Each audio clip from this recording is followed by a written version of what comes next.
Good evening, you're watching Austin After Hours. I'm Taylor Ellison. We've got a really fun Friday in store for you. Here's a look at what's coming up. Actress, entrepreneur, mom. Brooklyn Decker wears many hats and she wears all of them in style. We catch up with the Austin-based star to hear about her new app, Finery, that's helping women save time, money, and dress their best without the stress. And fresh off his critically acclaimed Netflix special, funny man Judah Friedlander stopped in Austin to give audiences a laugh at the Moon Tower Comedy Festival. We sit down with Judah at the Paramount Theater to hear about his first comedy special, life lessons learned from 30 Rock, and why he is a self-proclaimed world champion. And Austin's first craft brewery is back in business. We visit with Christine Celis of Celis Brewery to learn how she's using her father's recipes and wisdom to carry a family tradition into the next generation for beer lovers everywhere. But first, we head downtown to visit with actress and entrepreneur Brooklyn Decker.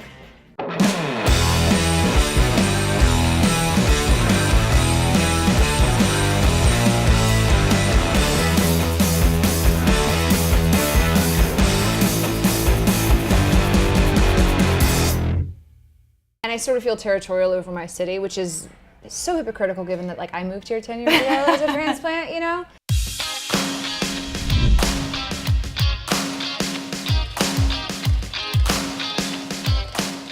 We had the world premiere of Support the Girls. Yeah. It's a movie about quite literally supporting the girls. Regina Hall is the lead. She's unbelievably fantastic. It takes place at a sort of Hooters-esque establishment. Right. It was funny, I couldn't actually do a lot of press for it because my scene in the film is a spoiler alert. Oh. So I wasn't even allowed to talk about it. That's tricky. I know, exactly. Andrew Bujalski, who directed it, is from Austin. Yes. We filmed it in Austin and it's premiering at Austin. So it's just the perfect a nice trifecta. Yeah, exactly. It's nice to be a part of it. What's that like to shoot in Austin as opposed to other places? It's a dream.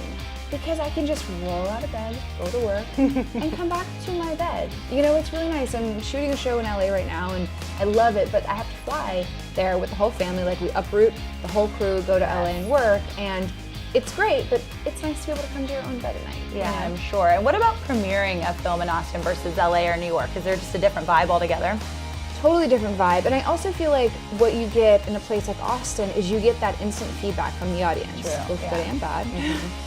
But you don't feel so disconnected from the audience who's watching your film, and for them to be able to say this is great, I love Support the Girls, it's really cool. This is very in the moment, candid. You just have to tread lightly because you never know what you're gonna get. But you're in the theater with everyone, so you can hear, oh, they did not laugh at that joke, that's not good, yeah, that's not good. Yeah. You gotta have your thick skin ready that day. Exactly.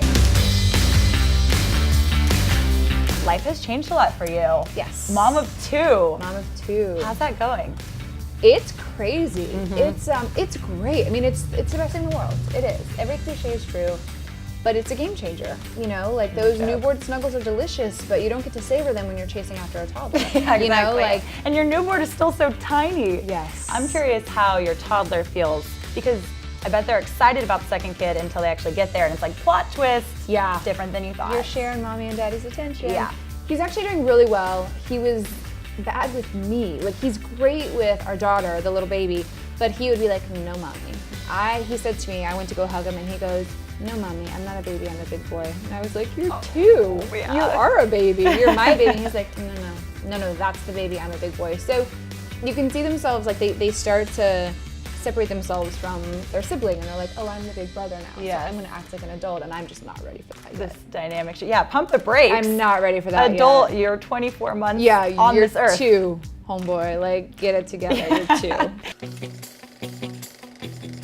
Let's talk about the Finery. Because, Yes. I mean, we're a year in. Yes. How are things feeling? As a female-founded and female-run company is just an accomplishment in itself. We've built an incredible community of women who are saving time and money using Finery. It just feels good. People are excited. I grew up obsessed with Cher's Mix and Match Closet and Celis. Yep. And I feel like Finery makes that look like a blast from the past. Yes. This is the 2018 amazing version. We have the Clueless Closet on steroids, and it's funny that you say that. One thing we've really been trying to convey is that it's not just for the fashion-loving woman, right? Women need to be productive, and we're wearing multiple hats. We're moms, we have businesses, we have friends and family that we're responsible for and to, and we can't spend the 2 hours a week that every woman spends or most women spend getting dressed. right, in 2 the hours a closet, week. and then you're just What like do I drowning wear? in clothes on your floor. There's You've a tried on mess. everything. You're like, I have a closet full of clothes and nothing to wear. And so to be able to help women actually get that time back, to do the things they want to do, has been one of our proudest achievements as a company. That's so cool. So if someone hasn't downloaded Finery yet, which you should, how do you explain how it works? What we do is we get your online purchase history from the last 10 to 12 years. We're looking at your retail-related receipts. Casual. Right? That's I know, a lot. I casual. don't want to see Casual. those receipts. I don't want anyone Well, to the see good them. thing is you don't have to see how Yeah. much you've spent. Okay, good. You just get the items in your wardrobe for you, and you can be like, oh, I sold that, or I returned that, or oh my gosh, I have that jacket that I forgot that I had that I love so much. I've had it for 10 years. Yeah. I need to bring that back into the fold. And so the idea is wear more than that 20% that we're currently wearing in our wardrobe, and if you don't want to wear the other 80%, get rid of it. Yeah, exactly. You know, Just offload own it. what you love. Exactly. You have all of your stuff. It's just sitting there. It looks like an online shopping site, but instead of actually shopping, you're wearing your own stuff. Like you shopping shop your own closet. Exactly. That's so good. So you're like, oh, that will go with this. That will go with that. Great. I can make an outfit. You can actually set it to a calendar date. And what we do is we send you an email the night before. We say tomorrow the weather in Austin is 67 degrees. It's going to be windy, and this is what you have set to wear.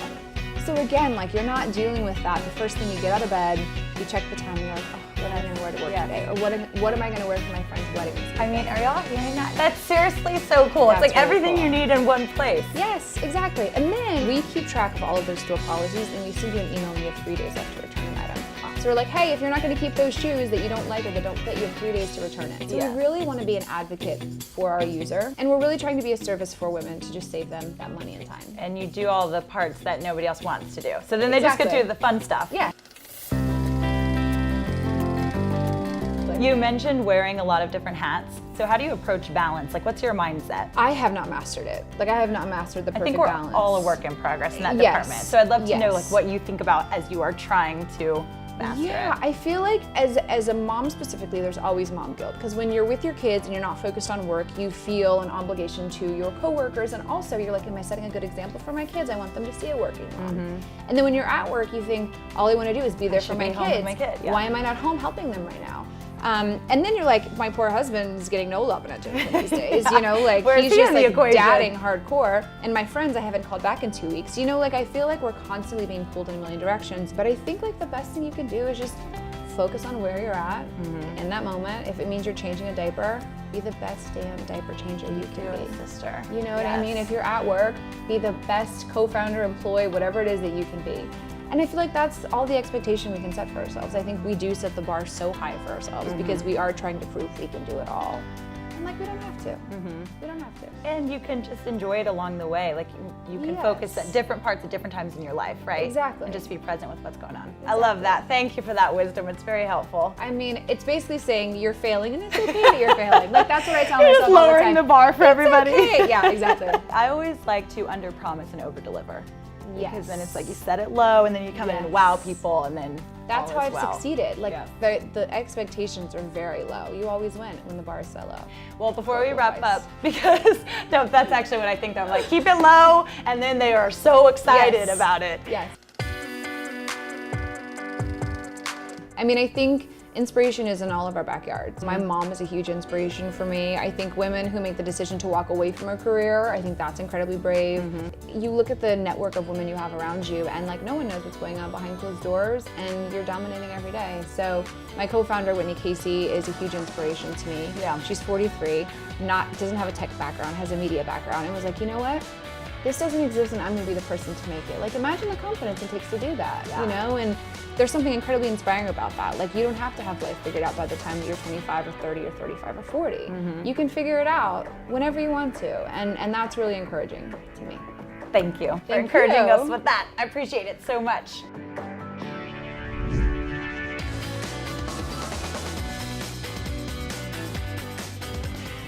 One of the kindest people ever, Brooklyn, thank you so much for your time. Make sure you grab your phone and check out Finery. Up next, you may recognize his hat and sense of humor. We're hanging out with comedian Judah Friedlander at the Paramount Theater.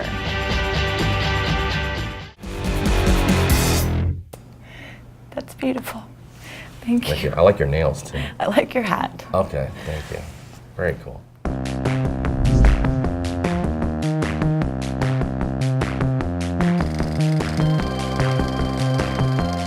Judah, it is nice to be sitting down with you. You are hot off the press in Austin. Yeah, very cool to see you. This is a cool place. Well, it's kind of nice to be in the Paramount when no one's here. Yeah, if it's before showtime, there's no one here, that's good. If it's showtime and no one's here, that's not a cool feeling. Do you get excited when you know you're headed to Austin for work? Yeah, because it's, I'm a Taco Cabana guy, I'll be honest with you.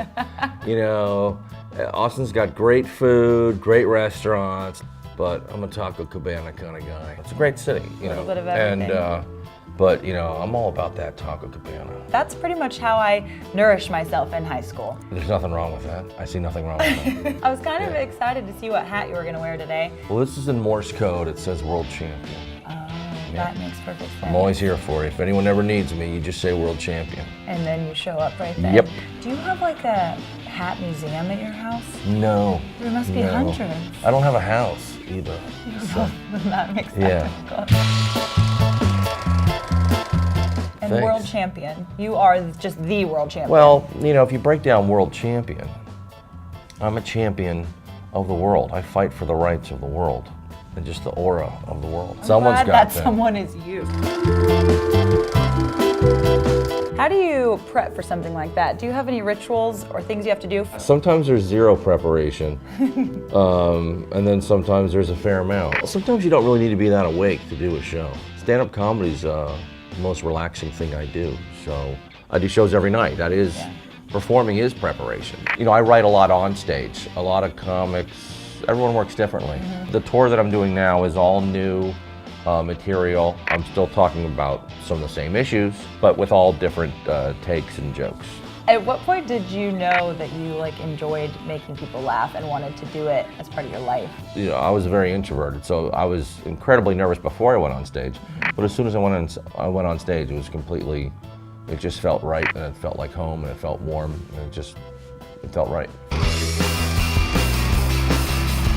Hey, also major congrats to you. America is the greatest country in the United States. Yes. Nominated for a Webby. Thanks. We'll see. Hopefully it'll win. If not, it doesn't. That's okay. That means people voted wrong if it doesn't win. What makes that special, unique? Well, I made it independently. I bought some cameras and I started filming my shows for a year. I am for climate change. I don't want the same weather every day. The stand-up special is sort of a collage of 6 months of shows. It's in black and white. It's just a completely different visual style than the other specials that are out there. Healthcare? We don't need it. We're Americans. We're strong. Just satirizing American exceptionalism and U.S. domestic and foreign policy. As boring as that sounds, that's basically what it is.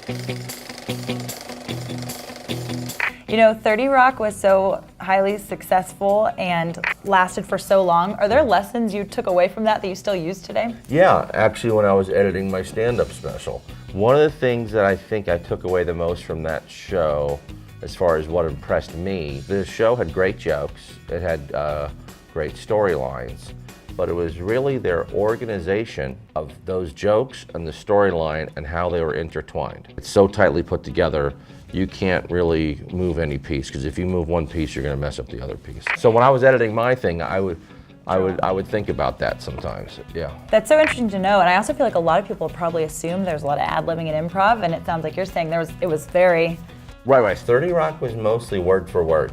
So interesting. Yeah. And neat that you can carry those lessons into other parts of your life. Editing's an interesting thing. You have to find that right balance between making things as tight and connected as possible, yet still breathing and living. No kidding. But what a fun journey to do all of that and put it together. Yeah, it was hard, that's for sure. But that's why you're the world champion, and you're cut out for that.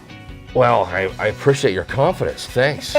We're grateful you made time for us, Judah. Yeah, Thank you. I'm going to be going to do laundry now, and so I'm going to find a laundromat, if anyone knows a good laundromat. I'm sure we can find some. And then I'm doing that, and then I'm doing Taco Cabana. Okay, well, it sounds like you are doing Austin in some kind of way. That's how I do it. That's how he's going to get it done. I like doing laundry. I feel like you accomplish something. Yes. If you just drop it off, it's like, what does that mean? What have you done today? Yeah, but when you actually do it, you're like... But do you fold it? Yeah. Oh, yeah. I don't iron. I don't iron. I just fold it when it's hot. That way you don't need to iron it. Expedite. That's Yeah. good. Any other pro life tips from the world champion? That's it. That's really what I came here for today, was to tell people you don't need irons. You know, use the natural heat that's there from the machines. Yes. That's beautiful. Thank you. I like your nails too. I like your hat. Okay, thank you. Very cool. Cheers. Awesome. Thanks so much. Appreciate it, Judah. That was Thank fun. you so much. You're awesome.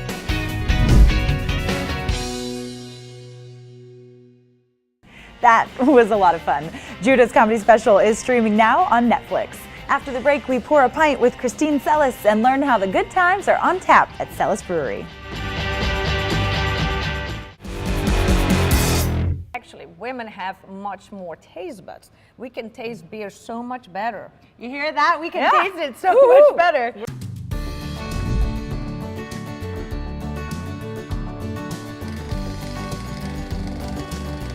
I don't think I had been in here more than 30 seconds before I was welcomed and offered a beer. You guys are doing everything right in here. That's how we should do. This is a brewery, you should have fun. And it's been such a special journey to get here. Where did it begin? Absolutely. I have such a great history. I mean, I was born and raised in Belgium. You know, my dad, he was born in Hooghoorn, Belgium in 1925. He was growing up next to a brewery. And it was also the only brewery in the world that was making Belgian wheat beer. Wow. So, I mean, how cool is that? When do you get that chance? In the old days, there was no automation. Everything was done manually. And they would always ask my dad on helping to brew beer. My dad was 17 years old. Learning to brew beer when you're 17 years old and then drinking it. I And it's mean, perfectly legal. And that's So- a pretty special situation to be in, no It is, kidding. It is. So he learned how to brew beer. Then the brewer was an older gentleman. And in 1956, he decided on retiring. So all of a sudden, Belgium didn't have any more wheat beer. A lot of people in Hooghoorn, they asked my dad on, come on, Pierre, you know how to make the Belgian wheat beer. Why don't you start brewing again? It's not that simple. Yeah, that's you a know? pretty tall order right It is. there. I mean, you need to have equipment, you need to have money and all of that. So his friends went to my dad's house and they were sitting on a table enjoying beer. And they're like, see, Pierre, this is so good beer. Why don't you stop making it? And he said, well, actually, I brewed this beer. And he's like, wait a minute, you just said it was from the neighbor. And now you said it was your beer? It's like, yes. You had to wait and see if they liked it Yes, first, right? yes, he did a home brew. And just to make sure that his friends would tell the truth. So then my dad then knew how to make the wheat beer. And he converted that into a little bitty brewery. Wow. And he revived the Belgian wheat beer in 1965. Oh my goodness. Which is amazing. What a special story. It is. So how do we get from there to right here in Austin, Texas? In 1989, my dad decided on retiring. He was 65 years old. You know, with most people when they retire, what do they say? Oh, I'm going to go vacation, lay in the sun, do some fishing, whatever. No, not my dad. What did he say? He's like, Christine, do you want to go with me to Austin and build it on the brewery? So I said yes. And thank goodness for I all know. of us beer-loving Austinites. How did you incorporate the old Celis brewery into this new space? He brought his very old brew house, his copper brew house with him. We were up and running in 92, the very first craft brewery in Texas. Made a partnership with Miller in 95. Things didn't work out.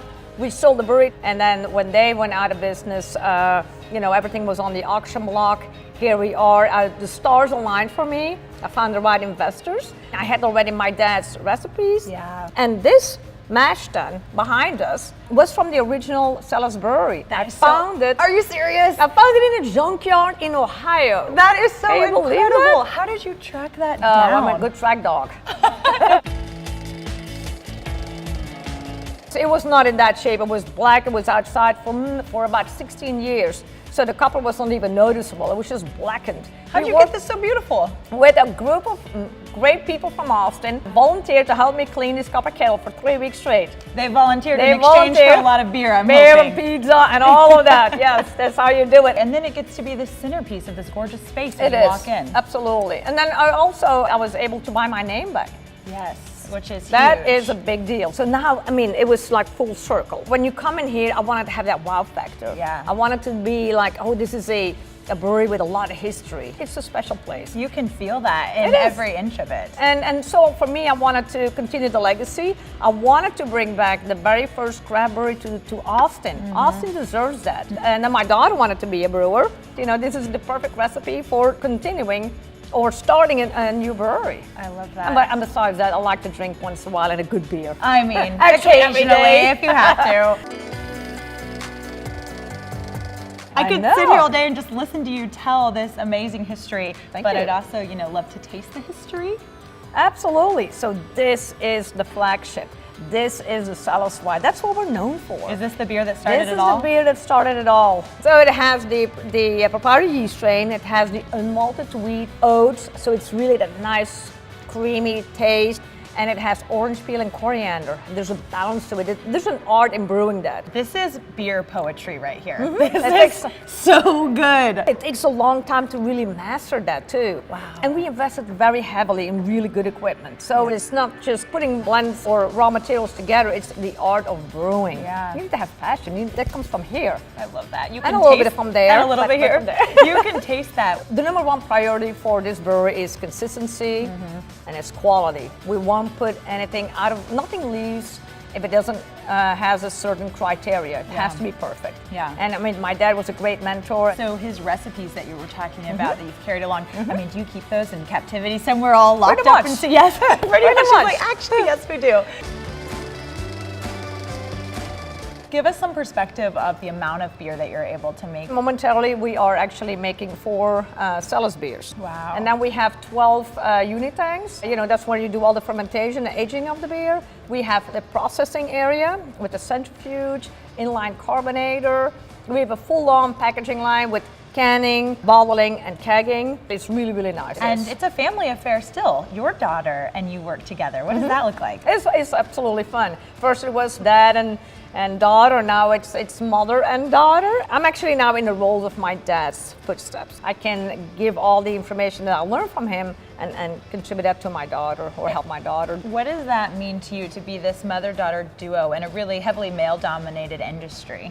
It is absolutely great. And women have much more taste buds. We can taste beer so much better. You hear that? We can Yeah. taste it so Woo-hoo. much better. Yeah. She always wanted to follow in her grandfather's footsteps.